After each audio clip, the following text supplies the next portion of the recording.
There's the bell here, and finally, this rivalry, these 2 years in the making, is finally going to come to fruition here tonight. Look at first fight. And wait, look at this Anna with that Korean destroyer there on the Renegade Diva. And who would think that a move like that was done right off the bat? I don't know how Anna was able to do that to Renegade Diva. But notice how Anatan did not go for the direct pin onto Renegade Diva after that Korean destroyer, right? That move that just dropped her, that flipping power driver drove her right on her neck. I mean, these two are former, women's champions, former tag team partners. They know each other in and out. These are the same two women that pretty much win a year being the tag team champions and almost cemented their names in history as the most dominant tag team of all time here in the UWA.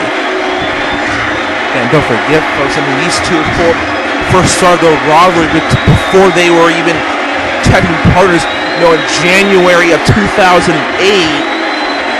when Renegade Diva, when she was declared that she was going to get the title shot at Pandemonium 8 against the women's champion, Anna, who was the women's champion at the time. Of course, Anna would try to do everything she could do to weaken her opponent going into Pandemonium. Look at this, that huge flipping power driver.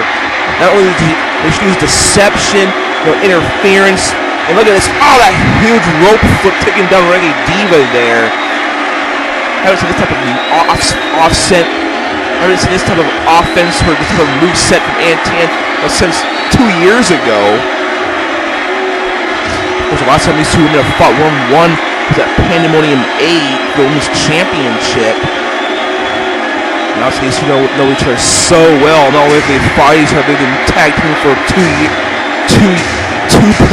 years. Only this Renegade was throwing Anna's face on the steel steps right there. Oh my! Pretty much had to do something to stop that high octane, high fast-paced action that Anna was dishing out early on. And my God, she was all sorts of kind of fire in this match so far. Suddenly he was being throwing a vicious slide on Anna, but how can you really blame her? Of course, these two women they're fighting style here tonight, not really ladylike, but of course these women are really ladies. They're double X's, almost elite female athletes that can be in the world, especially in professional wrestling. Thank goodness these women pride themselves on being great athletes and great competitors here. These two women aren't just going to go out and bring this, be cute and sexy. These ones actually go out and prove who's truly the best. And this is typical hip swivel, all that neck breaker by Anna there. And it's reasons like that why exactly there's 3 titles, count them, 3 titles designed for the women specifically here in the UWA. But look at this, Anna is turning Renegade Diva over, getting from the back and now flipping over to the front here. I think she wants to drive her face into that steel steps, and Renegade Diva notices that and she doesn't want her to do it. And stops it. I don't think Renegade Diva really quite got Anna where she wanted her. But nonetheless, putting her back in the ring, maybe we can have a clean matchup here and get those steel steps out of play. Driving that clubbing blow to the neck of Anna. Definitely slow her down indeed here. When you think of Renegade Diva and Anna, they have such contrasting wrestling styles. I mean, usually Renegade Diva is the type of person who keeps her opponent in the ring and there's a lot of power moves and a lot of power moves and a lot of strong moves that weaken her opponents and focus on her opponent's limbs to slow them down and prevent them from functioning the right way. Where you have Anna use a lot of agile, high-flying maneuvers, but also she's known to do a lot of hardcore outside maneuvers as well to somehow kind of cheat and kind of use the ring and the outside to her full advantage. Pretty much you're trying to say that both these women are very methodical in the ring and know exactly what they're doing, very experienced. That's exactly why they went on to cement themselves as one of the greatest tag teams of all time in the UWA. But look at that splitting leg drop on the Renegade Diva there from Anna. Now Anna going springboard here. Oh my! That super kick out of the corner, modified into a side leg drop. Yeah, I know that's kind of a stretch, but oh my! Actually just ate the fate there. Look at this. Anna with the feet on ropes. Of course, the referee, Robert Sween, doesn't see it. He waves it off as a 2 count.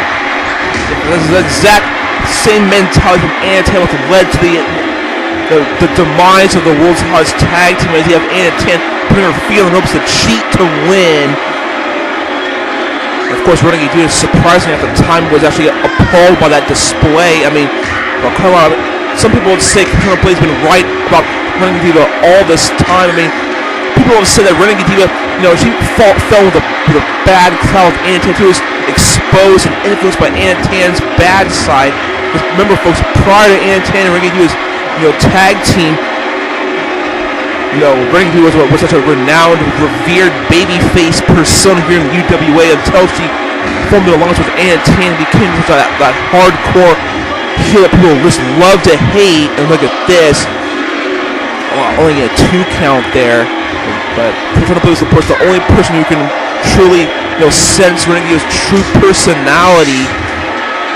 And we saw at full force that claim to fame when Renegade Diva was the one person who wanted a clean match at claim to fame, but obviously Athena being her true self, also it's too hard for her to win a match clean. She has to use cheap tactics to win.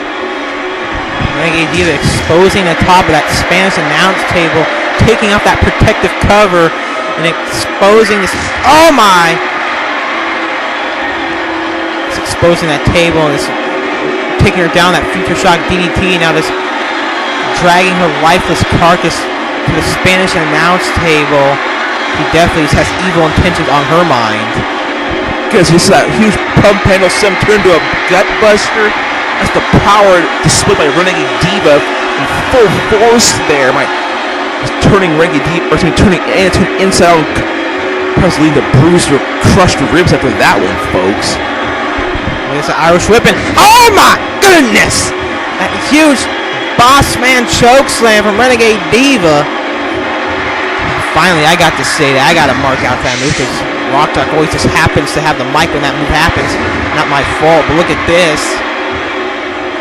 And I thought Renegade Diva was going to try to use that Spanish announce table to her advantage, but I think maybe something in her mind might have, maybe that angel talking to her in her head. I convinced her not to, but good thing for that because she just hit the sex drive. In the middle of the ring, go for a cover here. She might not need that table. Oh my goodness, Athena, how close was that, folks? Getting the shoulder up at the last second, a near fall.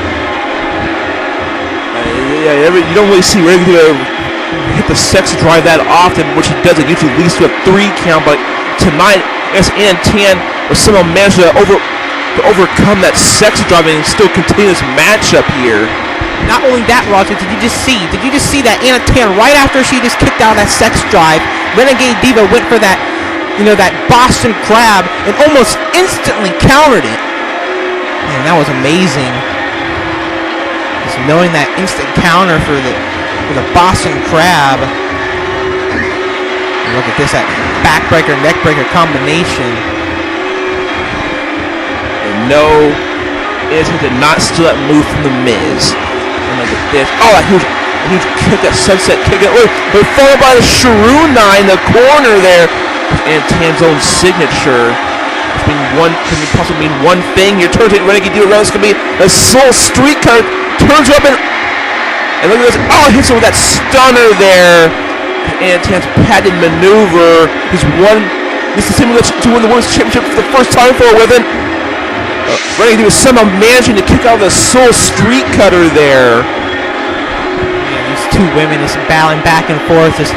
You expect nothing less from two former tag team partners. Just know each other's movesets so well, kicking out everyone's finishers and signatures. We gotta be wondering what do they have to do to put their opponent away, because I don't think in a million years they ever thought that they're gonna have to face their old former tag team partner. But look at this, like Karen Cortos coming out to the ring here, distracting Renegade Diva, hanging her up on the top rope here, and now just throwing her to the outside. From that huge rope, that huge dive on the outside, taking down Renegade Diva, vintage Karen Cortos. And wait a minute! Let's come trying to play on the opposite side of the ring there, taking out Athena here. Man, shades of claim to fame, as you see. A huge punch on the Athena there. But look at that, folks. That's the normal Kirby blade here, folks. And look at this. As you see Kirby blade go for the Kimura embrace. As you can see, Renegade Diva still taken on by Karen Cortez, oh my! Folding up Athena on the outside there. As you see, Karen Cortez running into motionless. And look at this. Oh, wait a minute! What the fuck just happened, folks? Wait, Karen Cortez is, I don't know if that was inadvertent or intentional, but what, did that diving knee to the Crimson Blade? Look at this. As you can see, these two they're exchanging some harsh words. It seems like they're just arguing here. I don't know if that was like I said, I don't know if that was intentional or inadvertent by Karen Cortez there. Looked like he was probably going for Athena, kind of fell kind of short there, but either way, Athena is now back up. So is Renegade Diva here. That distraction from Karen Cortez and Crimson Blade rally kills. I guess they probably walked up back up stage and allow this match, and now this match is continuing back again. Thank goodness that the momentary distraction is over. If I can maybe put my 2 cents in what all happened, folks, it looked as almost like maybe Athena might have pushed or pulled or, you know, Karen Cortez in the way of, Crimson Blade in the way of Karen Cortez doing that when she did that diving maneuver, but either way, oh my. They're going to duke it out on the back and settle their differences and talk it out, but look at this, back to the action here. Athena stalking Renegade Diva, the punt! Oh my, she's punted her head right off and it just came out of nowhere, folks. This might be no, the feet on the ropes. How did you not see the feet on the ropes again, Robert? Come on! Oh my, that's a 3 count. Of course, we all push new. Anthony would probably win tonight against Renegade Diva, something like that. He used to punt, followed by that damn feet on the ropes, of course. Either Robert Sweeney or any of our referees, for that matter, to not see the feet on the middle ropes. But we gotta go back and see it. Look at this. Hitter still to that Shirunai up the corner there. This. Offensive high octane outfits by Athena, allowing her to follow up on this punt, which I guess we don't get to see in the replay. Of course, the feet on the ropes, and referee Robert Sweeney didn't see the 3 count. How the hell is he a referee here? Here's your winner, Athena. I say before just cut me off, why is referee Robert Sweeney still the senior referee here? Can't we hire someone more confident? Nonetheless, Athena walks out the victory here. We'll get to what happens tonight because of the distraction from gravity kills. I would not be surprised if this is not the end. We see between Athena and Renegade Diva and their ongoing feud. Hell, I mean, Pentagon was just right around the corner. I can't think of a better time to end this rivalry. And folks, after we've seen that the tables turn, and we've seen an unprecedented moment take place with this whole Karen Cortez trying to play thing. We saw Karen Cortez go after trying to play that diving knee and attacking her. I mean, who knows what's up with that, folks? I don't know if that has anything to do with Karen Cortez or the whole weakness with Crimson Blade's ultimate too, but for all the folks, we gotta move on to up next. It's gonna be for the West Coast or something that known as Towel King Spike. And we're going back to Jimmy Hyman as he's arriving in the ring here. He's not still here. Oh wait a minute! Oh wait a minute! Wait, who the hell was that? Someone trying to run over Jimmy Hyman? What was that? What's up with that, folks? And wait a minute! Oh wait, we're backstage again in the parking lot. I see Vaughn Kreed. Oh come on! Vaughn Kreed attacking Spike on that car there. Oh come on! I was just about to say, folks, that up next, our number one title match against Mitch Washington and Spike is going to take place. We've been saying for weeks how much of a dream match this would be. And oh no! The Vaughn Kreed, don't do this, Kreed, don't do this on the air, on the concrete floor. Come on! Are you serious? Are you freaking serious, old Steve? After we just saw Vaughn Kreed attacking Spike, we're freaking moments away from the no limits title match. My goodness, folks. Vaughn Kreed, for no fucking reason at all, attacking Spike backstage.